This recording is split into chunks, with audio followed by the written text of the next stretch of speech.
In the gospel reading today, Jesus was driven out into the wilderness, it says, by the Spirit, where he fasted for 40 days and was tempted by Satan. 40 days without food seems impossible.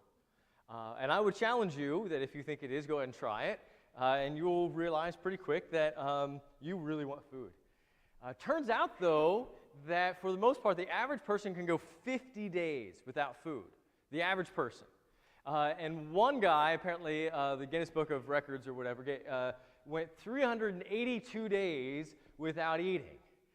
He had a doctor with him, and that guy was making sure that he was getting his vitamins, and of course he drank water and whatever. Don't do that.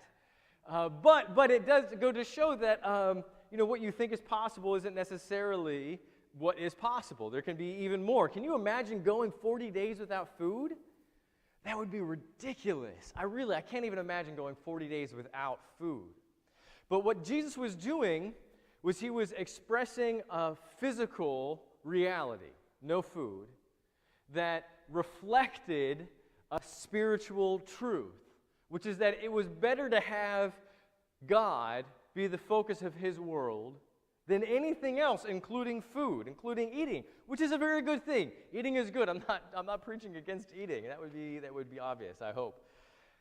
He was able to fast not because he was able to remove his hunger, right? We understand that Jesus is God, and maybe you think that somehow he's able to just make his hunger go away. That's not the case. Or maybe you think that he was maybe able to give himself some sustenance in some other way than food. That's not the case either. He was able to fast for 40 days because he didn't believe the lies. Now, what are the lies that he didn't believe? These are the lies that would happen to you if you have ever fasted in any way, but especially if you fasted in food for such a long time. The first thing that comes, well, you don't need to do this.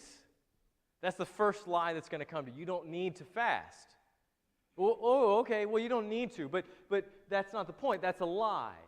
You don't have to give this up. What good will it be to give up this food? Again, another lie, that nothing good could come from this. You're going to hurt yourself. Yeah, okay, well, maybe that's another lie. You're going to hurt yourself. No, you're not going to hurt yourself. Jesus understood this. And then here's the one. Here's the lie that would get all of us if we tried to fast for 40 days. At some point, we would think to ourselves, we would have this lie spontaneously create in ourselves, you're going to die. That would be the one. That would be the lie, I think, that all of us would say, I quit, I give up, give me some Ensure or a big pecan pie. And then we would break our fast. Now, why is that a lie? Why is dying a lie? Because that's the problem, right? If I tried to fast for 40 days, maybe I couldn't do it. Maybe I don't have enough reserves in my body, and I would die. Shouldn't that be a big, hey, wake up, your body's telling you something? But what my body's telling me is that the physical and my need to live is more important than my spiritual relationship with God. We all know what martyrs are. Martyrs are people who gave their life because they wouldn't compromise their message. Somebody said to them, hey, you know what? You can either tell us that you're going to stop worshiping this Jesus and worship, fill in the blank, an emperor, some other god, or what have you, or we're going to kill you. And they said, no, I'm going to die. And they were killed. And those people are martyrs. Same thing if you were to fast for 40 days. Your body's going to tell you, look, you can either tell God that your physical needs are more important and eat, or you're going to die. And if somehow you were to tell your body, no, I'm still not going to eat, your body is going to tell you that's impossible. You can't make it that long. And it will tell you that lie from the very first day. If you've ever fasted, from the very first meal you miss, your body will tell you, this is impossible, stop this. And these are the things that come into our mind. These are the temptations that come into our mind. And we're not even fasting for 40 days. I think sometimes when we think about Jesus, we forget that he is 100% man. Yes, he's 100% God, but he's also 100% man. Now, that's impossible math, you're telling me. And I tell you, well, this is the infinite pouring himself into the finite. You have to do some God math. And we forget that Jesus was a man. He was tempted, just like all of us. In fact, maybe more so, because he could have turned that stone into bread and eaten right there. You and I would have had to walk out of that wilderness. That would have at least been a barrier to remind us to keep on our track. He had nothing but a click of his finger, and he could have stopped all of this. And the reason that Jesus is the sinless being, the only sinless being, is not because he's God. It's because he never believed the lies. And there are lots of lies all around. But he never believed any of them, especially the ones that we tell ourselves all the time. And the world has many lies that it tells us, and then it inoculates us with these thoughts. There's lots of things that the world tells us that we probably shouldn't be paying attention to. How ridiculous would it be if I told you, here's what you need to do. Here's how you can have the best life possible. If somebody's in your life and you don't get along with them, just ditch them. Ditch that person. Here's what you need to do. Go find somebody that you like. And then as soon as you find somebody you like, latch on to them. And if they don't do it for you anymore, ditch them. And then just keep doing that. That's the best way for a better life. How ridiculous would that be if I said that? You know what you need to do? Everybody, just go ahead. Everybody, just get divorced. And then, go do whatever you want to do. Head to Vegas. Stay in Vegas. I hope somebody would pull me aside and say, hey, Pastor, maybe that's not biblical. Maybe you need to check yourself, Pastor. But we hear this stuff all the time. If I said the exact same thing, but I packaged it beautifully, you would be all on board. Do you know this song? This is Fleetwood Mac, an amazing album, Rumors, from 1977. You can go your own way. This song is a song that tells you that you can go your own way.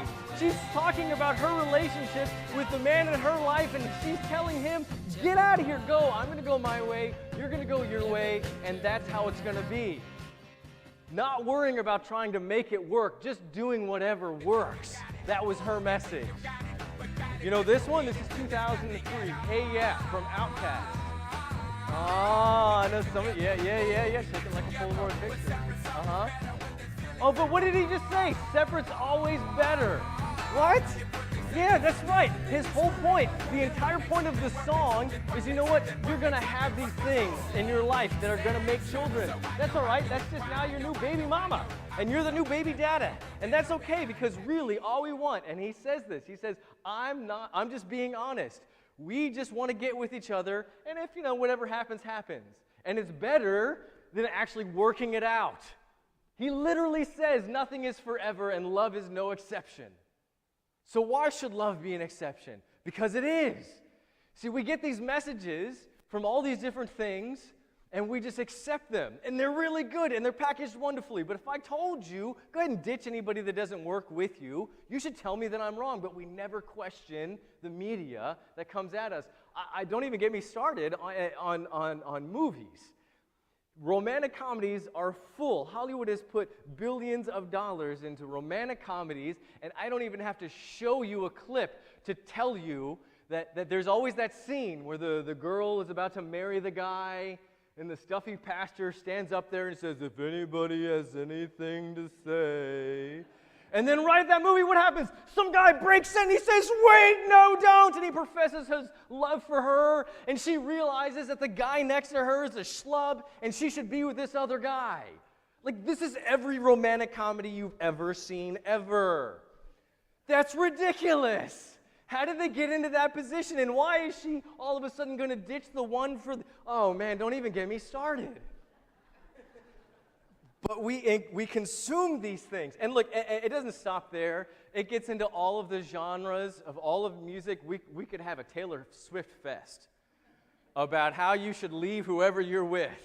Oh, yeah, and country, if you're a fan of country, it's in country too, and rap, and hip-hop. It's in all of them, and I enjoy many of them.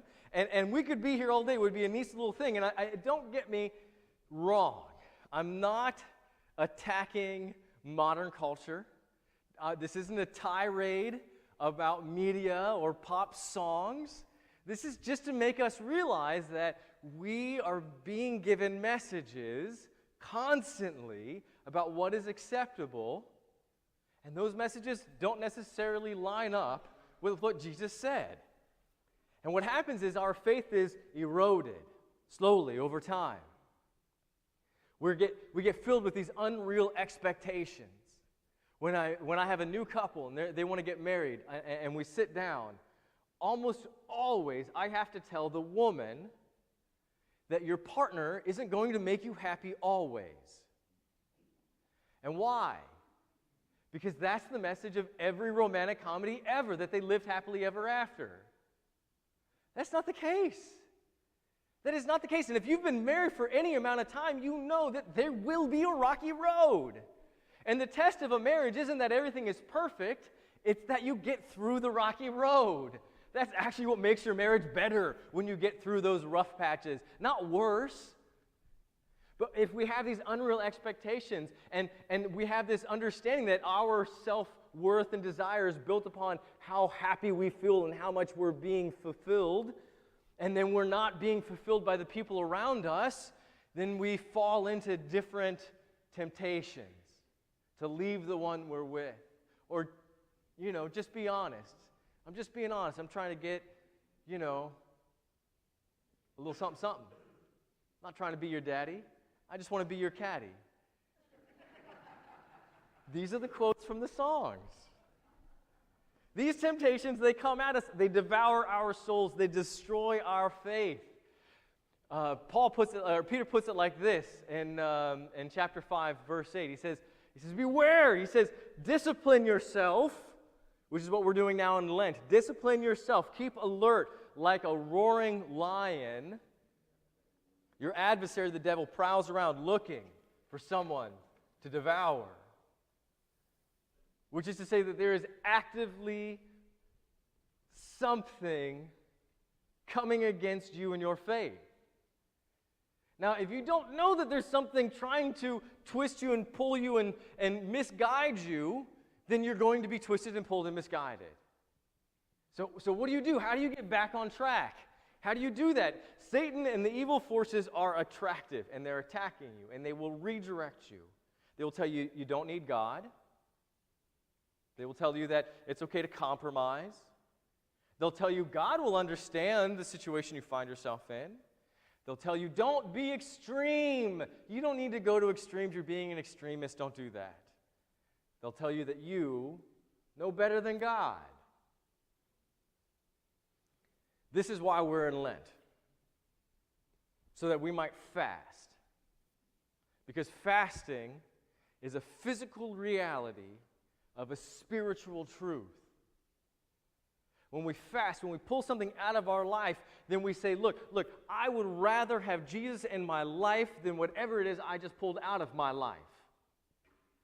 And fasting is so amazingly useful because every time you fast, I'm not just talking about food, it could be social media, it could be alcohol, it could be sweets, it could be food, it could be anything in your life that when you pull it out of your life and you long for that thing back in your life, you can tell yourself, no, I would rather have Jesus in my life than whatever I pulled out. Which means the next time you're tempted to do anything else away from Jesus, you might be stronger and more disciplined, which is what Peter was talking about. If you haven't picked out a fast yet, because we're in Lent, do it. Pick it. Figure it out. Grab it. Whatever that is. Get rid of it. Nail it down. And then I would tell you, find somebody to hold you accountable. Spouses are great. My wife holds me accountable. I get on her case when she does her things and doesn't do her things. She took on something. What she gave up was time. Do it, because what you'll find is that you're probably weaker than you thought you were. Or maybe you'll realize that you were stronger than you expected. But nobody will find some spiritual truth if they don't participate in the spiritual exercise. Everybody has something to gain. Everybody has something to learn. I want you to take on a discipline so much so, something that's so difficult that you fail. That's my goal. I want you to fail. Why do I want you to fail? That way you know where your limits are. Because you can't push your borders until you know where the borders are. And once you know where the borders are, only then can you go past your borders. Because the goal here is to raise up Christians who would stand in front of the barrel of a gun and say, no, I would rather die than compromise my faith. And see, actually, I would tell you that the barrel of a gun is easy. We want to raise up Christians. We want to be Christians who can stand in a movie theater and say, no, I won't compromise my faith. This is your chance. It's a 40-day period. Actually, it's less than 40 days now. 3 days have gone by. To get in the fight. Because this is the fight for your soul. Fight the good fight.